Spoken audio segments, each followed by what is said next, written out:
Você já tomou vacina no famoso postinho ou então já teve que ser socorrido pelo SAMU ou conhece alguém que precisou passar por esse socorro?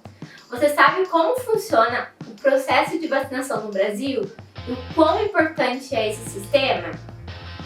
Você acredita que tem gente que é contra a vacina e que não acredita nas vantagens que ela pode trazer para a nossa vida? Como, por exemplo, aumentar o nosso tempo de vida em 20 anos. No vídeo de hoje a gente vai conversar um pouquinho sobre isso e um pouco sobre o SUS. O que é o SUS, quando ele foi fundado e como ele funciona. Quer saber um pouco mais? Fica comigo nesse vídeo.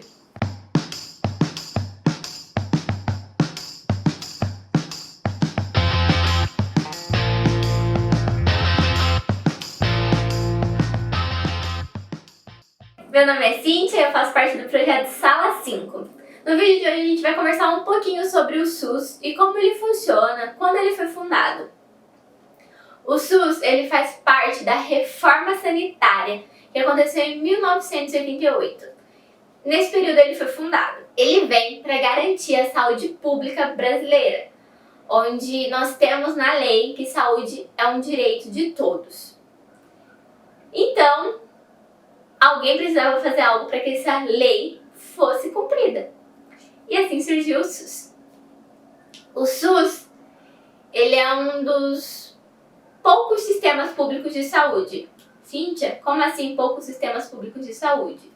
Existem alguns outros, mas o SUS é o com maior demanda. Atualmente ele atende mais de 180 milhões de pessoas. Ele é completamente gratuito.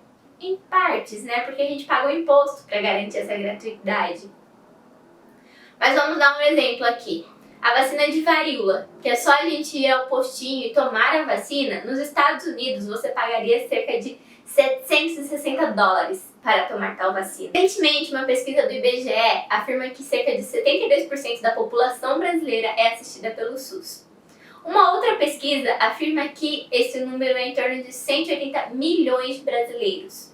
Isso dá cerca de 2,8 bilhões de atendimentos anuais. Mas por que nós resolvemos falar do SUS agora? Bom, nós somos otimistas, então nós acreditamos que futuramente haverá uma vacina e a mesma vai ser distribuída, quando aprovada, pelo SUS. Então nós precisamos falar sobre o SUS, o que vai te garantir a vacina para tal doença, a Covid-19. Segundo, porque recentemente surgiu uma proposta de privatização do SUS, que nos trouxe grande indignação. Voltaram atrás na proposta no mesmo dia, mas como nós temos certeza que o ataque ao SUS não vai parar agora e que ele não é de hoje, nós precisamos falar sobre o SUS. Bom, agora eu vou apresentar alguns dados. O SUS ele apresenta cerca de 34 mil salas de vacinação. Essas salas oferecem 19 tipos de vacinas. Todas elas são aprovadas pela OMS. Quais são essas vacinas para a gente ter uma ideia? A gente tem a BCG, que ajuda a combater a tuberculose. Existe a vacina de varíola, de sarampo, entre muitas outras. HPV para meninas de determinada idade. O Programa Nacional de Imunização tem conseguido grandes números no combate contra essas doenças. A OMS estipula que cerca de 3 milhões de vidas são salvas por ano no Brasil, graças a vacinas. Como eu disse no começo desse vídeo, as vacinas garantem que a nossa vida tenha um acréscimo de 20 anos, segundo um estudo recente. Bom, a vacinação só tem coisas boas a nos oferecer. E mesmo assim, tem gente que inventa mentiras sobre, inventa falsas notícias, faz brincadeiras e é contra. Ou então propaga um discurso totalmente xenofóbico. Isso tudo não afeta apenas o indivíduo, afeta o coletivo, afeta uma população, uma sociedade. Mas Cíntia, por que é algo coletivo? Vamos pensar assim. Eu decido não me vacinar. Aí eu sou contaminada pela doença que eu não fui vacinada. No momento em que eu tiver contato com uma pessoa que tem alergia a determinado componente da vacina ou por algum motivo de risco a vida dela não pode ser vacinada, eu estou levando essa doença para essa pessoa. Eu posso estar contaminando outra pessoa. Ou seja, o risco não é mais só para a minha vida, acaba sendo para a vida de outra pessoa, que eu posso conhecer ou não. Mas nem tudo são flores nesse país, não é mesmo? O nosso número de pessoas vacinadas tem diminuído bruscamente ao longo dos anos. As pessoas têm preferido não se vacinar, o que tem afetado seriamente os nossos números em relação a doenças que haviam sido controladas devido a essa falta de vacinação. E o argumento para as pessoas não tomarem a vacina são diversos. Eu escutei que vacina faz mal. Eu escutei que vacina mata. Eu escutei que a vacina do SUS é feita com produto vencido. Essa vacina vem de tal país e por isso eu não vou tomar ela. Isso tudo é desinformação. Isso tudo faz parte ou do nosso preconceito ou da nossa falta de informação. Cíntia, mas por causa da pandemia não dá pra tomar vacina, como que eu vou no posto? Por conta da pandemia, os números de vacinação desse ano caíram muito. Algumas cidades estão reabrindo. No dia 17 de outubro de 2020 foi feita mais uma campanha de vacinação. E mesmo a campanha tendo durado um mês, apenas 40% do público-alvo da campanha havia sido atingido. E apenas 4% dos municípios brasileiros haviam atingido 95% de pessoas vacinadas, no caso, crianças e adolescentes. Como eu havia dito, existem algumas cidades que estão flexibilizando idas à praia, ao shopping, a restaurantes, barzinhos. Cidadão, você pode ir ao postinho também, vacinar a criança que mora na sua casa. Você pode incentivar que levem o seu sobrinho. Você vai estar ajudando a você e ao próximo. Como eu disse anteriormente, não cai nessa história de não precisa, não é necessário, é perigoso, como algumas pessoas estão divulgando por aí. Como eu disse, o SUS é responsável por grande parte da população brasileira. Eu fiz algumas contas.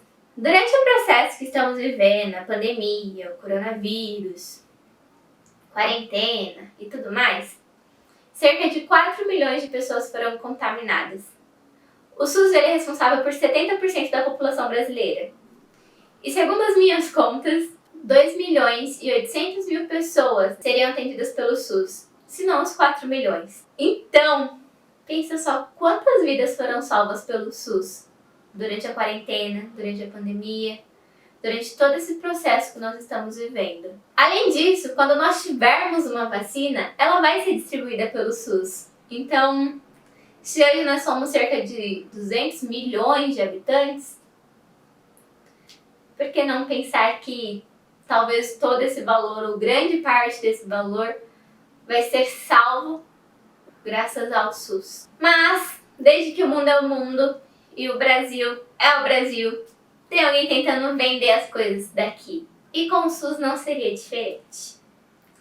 No final de outubro, surgiu esse decreto que autorizava estudos para caminhos alternativos para a privatização, que geraria melhorias ou então novas sedes dos postos primários de saúde, o postinho. Tal decreto foi revogado, ou seja, cancelado, um dia após ter sido aprovado. Por quê? Por que será que isso aconteceu? Como eu disse, o SUS ele atende 70% da população. Saúde é um direito de todos. Privatizar o SUS significa que a gente estaria tirando o direito de saúde a todos que o SUS hoje oferece e garante. Eu não estou falando que o SUS é perfeito. Não, o SUS não é perfeito. O SUS tem inúmeras falhas. Falta de médico, falta de medicamento, falta de vacina. Sim, a vacina que eu estou tanto defendendo aqui, muitas vezes falta pelo SUS. Mas a culpa não é da elaboração do programa, é da falta de manutenção do programa, do Sistema Único de Saúde, o SUS. E em vez de pensar em privatizar, vender, achar caminhos que garantem alternativas para a privatização, por que não melhorar o SUS? Por que não investir no SUS? Por que não cuidar do SUS? Esse é o nosso questionamento para hoje. O Sistema Único de Saúde Ele oferece tratamento para inúmeras doenças, inclusive o HIV. Além de todo esse tratamento que o SUS oferece, ele garante a vacinação, como eu falei durante esse vídeo. E também, como já havia dito, ela garante não só a sua saúde, mas como de quem você ama e até mesmo do desconhecido. Vacinação não é brincadeira, vacinação não é uma mentira, não é uma fake news. Tomar a vacina não é algo individual, não é algo que afeta apenas a sua vida, afeta a vida de uma população. Como a gente pode ver, o SUS está ligado nas nossas vidas, mesmo que a gente não saiba. Talvez aquele colega seu que toma a vacina corretamente está te poupando de uma doença. Ou então você está poupando a vida de alguém que você não conhece, das pessoas que você conhece. Agora imagina se a gente não tivesse esse direito à saúde, se 70% da população brasileira não tivesse acesso ao SUS. O que seria da saúde brasileira, que já é tão precária e tão difícil? Por isso, nós contra qualquer processo de privatização do SUS, contra qualquer ideia de privatização do SUS, porque o SUS garante que 180 milhões de pessoas tenham acesso gratuito à saúde, o que é um direito de todos. No decorrer dessa semana e da próxima semana vão sair mais conteúdos sobre isso, sobre o SUS, como ele funciona, o podcast, o infográfico. Fique atento nas nossas redes sociais para não perder nada disso. Continue falando sobre ciências e sobre o SUS.